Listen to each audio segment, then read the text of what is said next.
Bonsoir à tous. Les fidèles chrétiens ont célébré ce 15 août la fête de l'Assomption, une fête qui marque l'élévation de la Vierge Marie au ciel.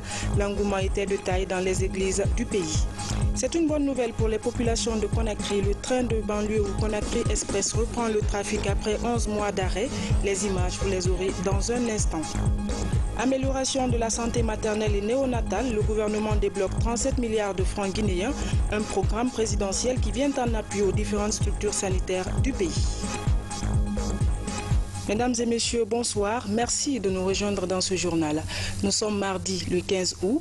La date marque la célébration de la fête de l'Assomption par les fidèles chrétiens, une fête qui marque l'élévation de la Vierge Marie au ciel.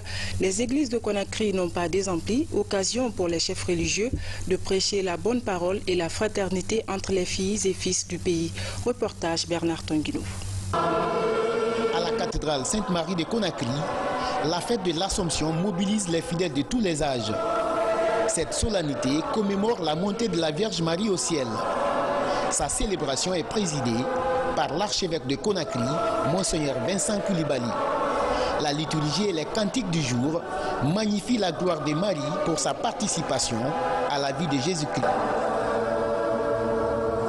En célébrant aujourd'hui le bonheur sublime de Marie, nous lui présentons les joies et les peines de notre monde.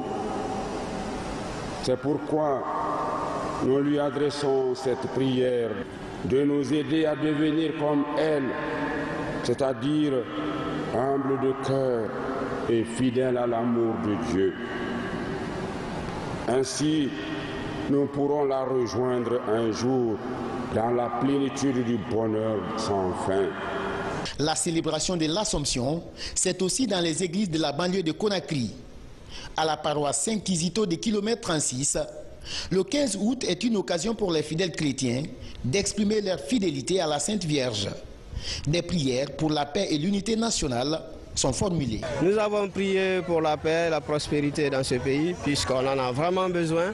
Il faut que ce pays aille de l'avant, qu'on se donne les mains, qu'on prie les uns pour les autres, qu'on se pardonne, et voilà, que nous ayons dans nos cœurs l'amour pour le prochain. C'est une fête de la famille, une fête où nous venons prier pour la paix, et pour la quiétude dans le pays, et surtout pour le renforcement des liens entre les Guinéens. Ce 15 août est une journée à double sens pour les fidèles de cette paroisse, car au-delà de l'Assomption, ce 15 août marque également la fête patronale de cette cathédrale qui porte le nom de Sainte-Marie, pour marquer l'unité et la joie de tous les fidèles chrétiens qui prient dans cette paroisse.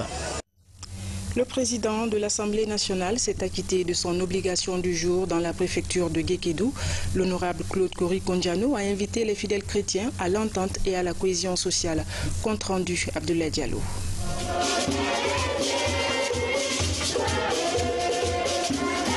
Dans cette paroisse Saint-Esprit de Bouadou, préfecture de Kissidougou, les fidèles chrétiens célèbrent l'Assomption, une fête qui marque l'élévation miraculeuse de la Vierge Marie au ciel.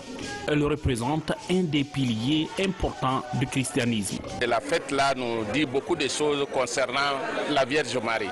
Et ça engage tout le monde aussi dans la foi pour recevoir vraiment la foi dans tout ce que nous faisons. Cette Assomption nous engage à vivre notre foi, comme Marie a vécu sa foi, pour dire oui au Seigneur. Fidèle de cette paroisse, l'honorable Claude Kori-Kondiano prie aux côtés de ses co-religionnaires. Une occasion pour lui de retracer ses premières aventures dans cette paroisse en 1949, date à laquelle il a foulé le sol de Bouadou pour ses études primaires. Sans toi, je ne serais pas aujourd'hui ce que je suis. Merci. Je ne peux pas dire plus. Mon père a demandé à ce que je revienne ici au moins une fois par an. Je vais essayer de le faire. Parce que c'est le moins que je puisse faire pour cette église qui a fait de moi ce que je suis. Créé en 1903 par le père de vente de la mission catholique, ce lieu de culte est l'un des plus anciens dans la région.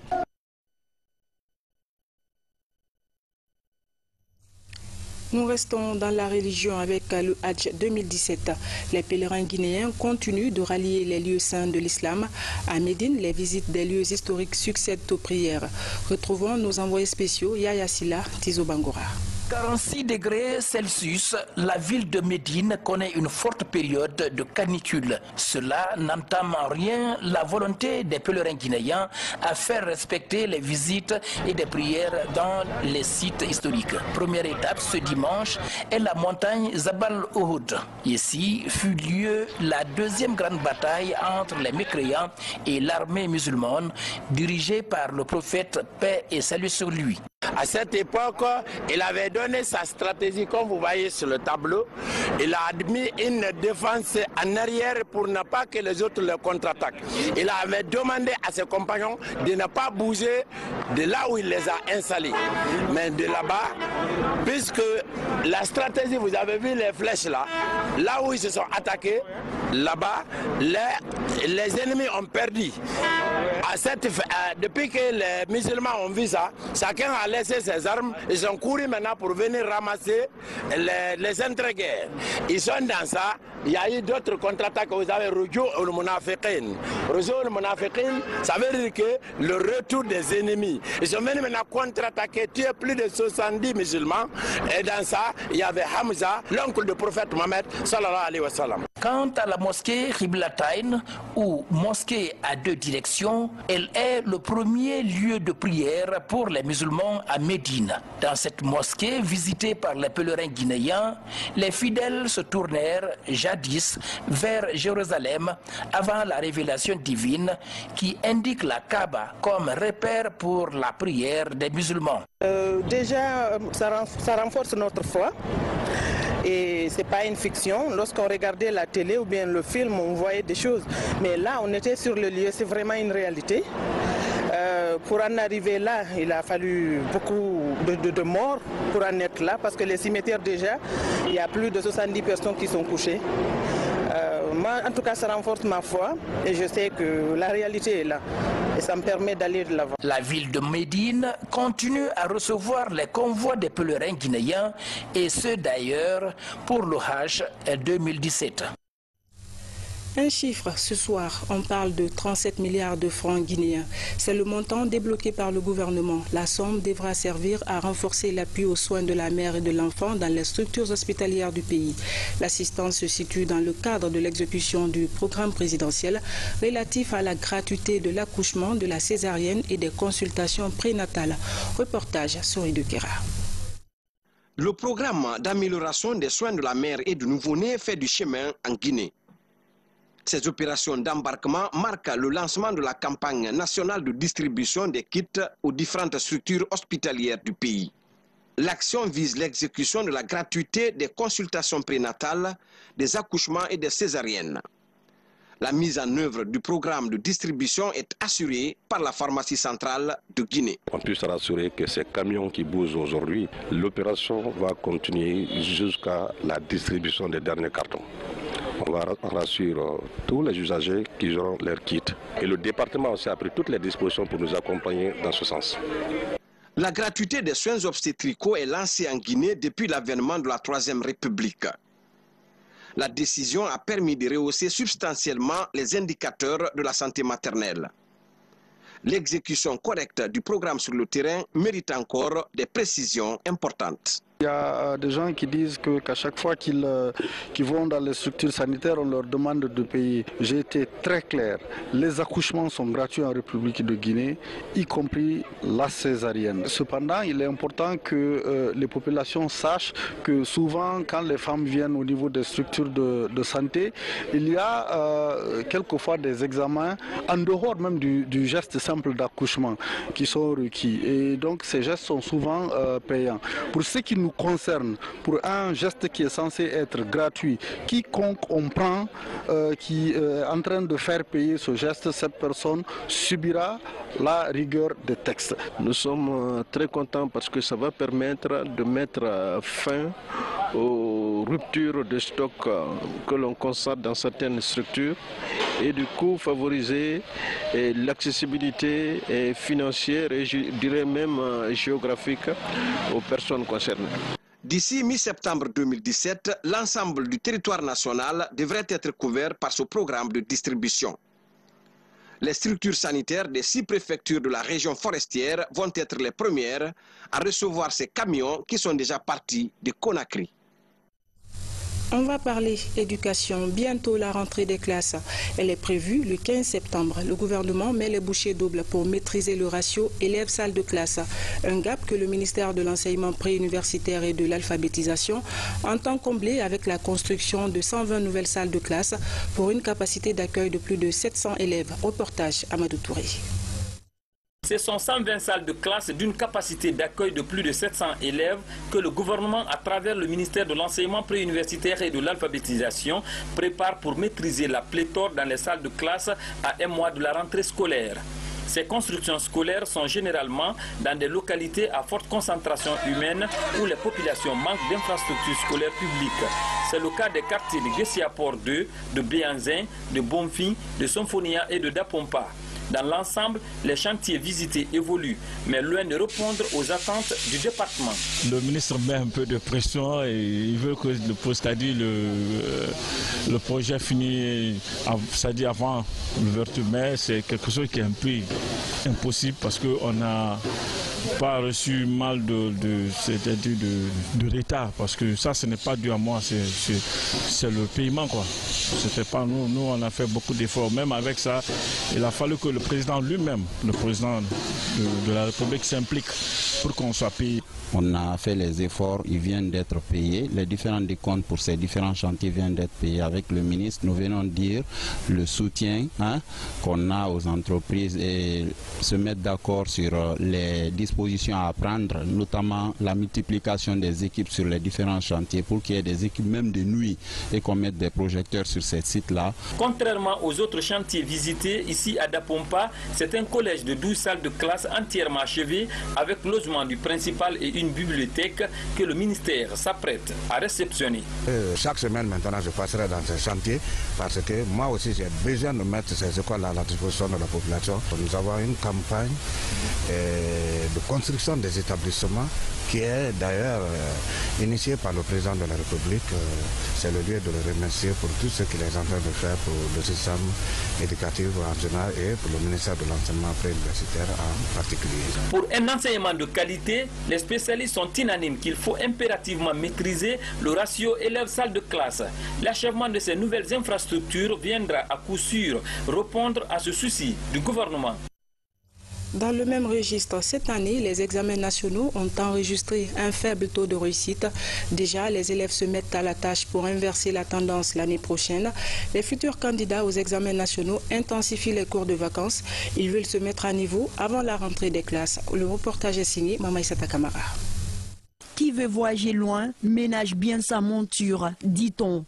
Dans certains établissements scolaires de la capitale, les cours de révision sont organisés depuis 3 semaines. Les élèves mettent à profit ces moments pour mieux préparer la prochaine rentrée des classes. Les futurs candidats aux prochains examens nationaux sont les plus motivés à suivre ces cours. Le début de l'année trouvera que moi, je me suis bien entraînée, je suis prête et puis je pourrai dépasser plein de mes camarades. Et puis, pour étudier, j'aime les études, j'aime étudier pour mes parents aussi, je veux être une grande dame dans la vie. Un jour, je veux dépasser tout le monde pour faire du bien à mes parents. Vraiment, j'aime étudier. Plus engagés, certains parents d'élèves organisent les cours de révision à domicile. Pour eux, rien n'est cher pour aider au relèvement de niveau scolaire de leurs enfants. Et apprendre à la maison, mais les apprenant en confiance pendant ces vacances. Moi, j'envoie mes enfants pour suivre les cours de vacances. C'est pour se préparer et avoir la notion de base. Les cours de vacances me permettent d'apprendre beaucoup de choses, car le matin, je n'ai pas le temps. Je pars suivre mes cours d'arabe. À midi, j'aide mes parents, j'aide ma maman à faire le ménage. Donc à 16h, je viens suivre mes cours. Ça me permettra d'être en avance aux autres, car tout le monde sait que les examens ne sont pas faciles. Je me prépare au BEPC, car les résultats qui viennent de passer, c'est le bon moment de se préparer pour être admise en 11e année. L'intérêt pour les cours de vacances est perçu par certains encadreurs comme un signe de prise de conscience des parents dans la formation des enfants. Si la tendance se poursuit tout au long de l'année académique, les résultats pourraient être relevés en 2018. Cette année, le taux de réussite était de 27% au baccalauréat, 36,70% au BEPC et plus de 63% à l'entrée en 7e année. Travaux publics, un nouveau pont sur le fleuve Niger. Il relie le district de Doumbafé à la sous-préfecture de Tiro dans la préfecture de Farana. L'infrastructure devra faciliter l'acheminement des produits des zones de production vers les zones de commercialisation. Le coût de réalisation s'élève à plus de 5 milliards de francs, financé par le Fonds d'entretien routier. Reportage Komara Moussa, Maurice Sidibé. C'est la fin d'un long calvaire des populations du district de Doumbafé. La réalisation de ce pont de 33 mètres linéaires sur le fleuve Niger. Une entreprise locale a réalisé les travaux sur le financement du fonds d'entretien routier pour une durée de 4 mois. C'est un ouvrage imposant qui a l'avantage de vraiment désenclaver des zones agricoles. Nous avions ce vieux bac-là qui est là depuis une trentaine d'années et avec des crues qui ont énormément causé du tort aux populations. Et aujourd'hui, c'est vraiment une satisfaction de voir ce pont submergé. La réalisation de ce pont en béton armé était très attendue par la population de Doumbafé environ. Plus de 30 ans, elle traversait ce fleuve à l'aide de ce vieux bac, parfois au prix de nombreuses conséquences. De quoi réjouir les riverains après tant d'années de sacrifices. Nous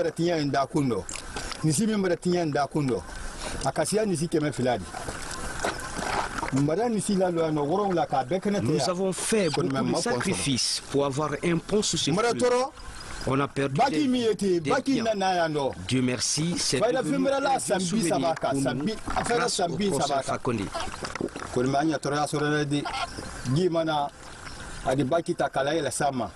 Doumbafé est une zone de grande production agricole dans le Sankaran. La population souffre dans l'évacuation de sa production vers les grands centres de consommation. Les produits agricoles, souvent transportés sur des motos, arrivent difficilement à destination. Il y a déjà une planification en cours pour que l'année prochaine que cette route soit prise en compte. Et il y a déjà un projet en cours. Et si peut à Dieu, les années à venir, vous serez là pour vraiment assister à l'inauguration de cette route. L'un des grands défis qui s'impose aux autorités demeure le désenclavement des pistes rurales. Faire remplacer tous les vieux bacs par des ponts en béton armé. À date, une dizaine de bacs est remplacée à travers le pays. Et les bonnes nouvelles s'enchaînent. Le train de banlieue au Conakry Express reprend le trafic après 11 mois d'arrêt. Ce matin, les premiers essais ont eu lieu sur l'axe Kagbelin Petit Bateau à Kalouma. Notre reporter Aboubakar Junior Camara était sur les lieux. C'est un immense soulagement. Conakry Express où le train de banlieue reprend service. Les gares se réaniment. De Kagbelin au port autonome de Conakry, en passant par Simbaya et Madina, le retour du train est célébré. Avant son arrêt, Conakry Express transportait 2500 à 3000 passagers par jour. Pour de nombreux usagers, la mise en circulation de cet engin après 11 mois d'arrêt met fin à un long calvaire dans le transport urbain de la capitale. Nous sommes très contentes du redémarrage de ce train. On demande aux gens de la banlieue d'arrêter de lapider le train pendant les manifestations et d'éviter de verser les ordures sur la voie ferrée. Le train est pour toute la population, donc une rentabilité pour tous. Toute la population riveraine déverse les ordures sur la voie. Donc ça nous a fait un grand problème. On aurait commencé encore beaucoup plus tôt. Il fallait prendre des jours et des jours pour pouvoir, avec des machines, des engins lourds, pour pouvoir d'abord traiter tout le long de la voie, enlever les ordures avant de commencer comme ça l'essai. Tout aussi heureux, les 250 travailleurs du train. Depuis l'arrêt du train, on avait peur parce que tout engin roulant, à l'arrêt depuis 11 ou 12 mois, vous savez ce que ça peut causer. Mais heureusement, la conception du train, c'est par rapport à l'environnement, à la pluviométrie, et il y a beaucoup de critères, donc on n'a pas trouvé une panne majeure sur le train. Conakry Express reprend service avec un plan tarifaire à la hausse. Entre deux gares, le prix de billet passe de 500 francs à 1000 francs guinéens. Cette augmentation permettra à la compagnie de gestion de maintenir l'équilibre entre les dépenses et la recette. On a fait une légère augmentation, très légère d'ailleurs, parce que du terminus petit bateau ici jusqu'à Kagbélé, c'était 4500. Bon, on a remonté un peu à 7000 francs, on n'a ajouté que 2000 francs. Maintenant, ça se repartit en intergare, quelle que soit la gare que vous descendez, à 500, 1000 francs, 1500, 2000, ça dépend de la gare où vous embarquez et où vous descendez. Sinon, de terminus en terminus, ça fait simplement 2000 francs de rajout, ce qui ne fatigue pas les gens et qui est au-dessous de tous les autres modes de transport urbain. Désormais, sous contrôle de la Direction nationale des chemins de fer, Conakry Express doit à la fois veiller sur la maintenance technique et la propriété à bord du train. Un défi pour la Guinée. Nouvelle sous-préfecture, nouvelles autorités. Tarambalia dans l'Abbé a installé ses premiers responsables locaux. Les nouveaux dirigeants ont été installés par le ministre de l'Administration du Territoire et de la Décentralisation. On fait le point avec Mohamed Lamine Camara. À 18 km du chef-lieu de la préfecture de l'Abbé, la sous-préfecture de Tarambali. Sa population est estimée à plus de 12 000 habitants. Cette nouvelle circonscription territoriale dispose déjà de plusieurs édifices socio-économiques de base, ce qui a d'ailleurs favorisé son érection en sous-préfecture au mois de juin dernier. Tarambali ne relève plus de la juridiction de la sous-préfecture de Sanou. Nous avons expliqué le contenu d'une érection d'un district en sous-préfecture. Nous avons expliqué que cet acte réglementaire, qui est la volonté du président de la République, une de ses décisions souveraines, est complété dans le temps par un acte législatif que prend l'Assemblée nationale en créant, n'est-ce pas, la commune rurale de développement de Tarambali. Nos priorités, c'est de promouvoir le développement au niveau de la sous-préfecture de Tarambali. Inciter les jeunes, les femmes, les organisations de la société civile à une conjugaison d'efforts pour le développement de Tarambali. Tarambali devient ainsi la 13e sous-préfecture de l'Abbé et la 306e de la Guinée. Cet acte du président de la République suscite un engouement chez les fils résidents et ressortissants de Tarambali.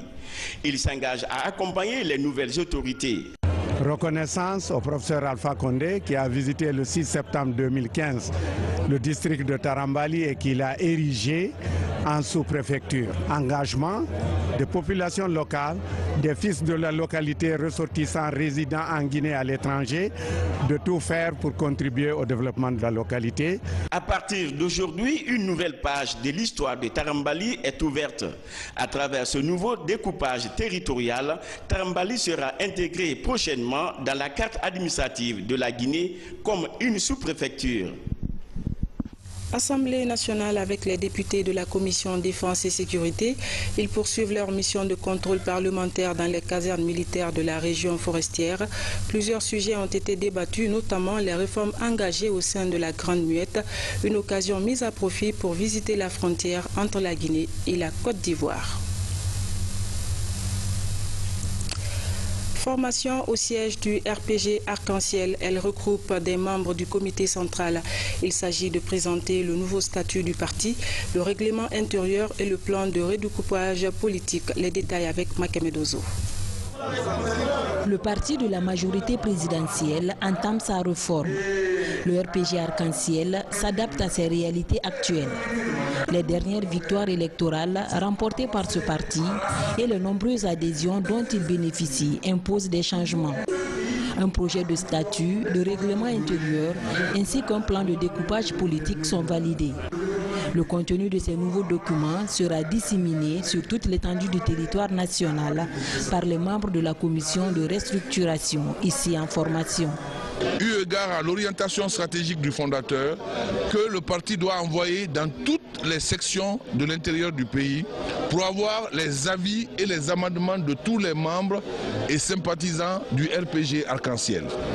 Et c'est pour cela que nous avons organisé cette formation sur 2 journées pour que nos militants et militantes, les personnes ressources qui nous accompagnent depuis plusieurs années à cause des idéaux du président, s'approprient les éléments d'explication des nouveaux statuts et règlements intérieurs et puissent aller exposer à l'intérieur du pays et recueillir l'avis de nos militants et militantes à l'intérieur. Nous allons donc les doter des moyens, des outils et surtout d'informations qui doivent véhiculer.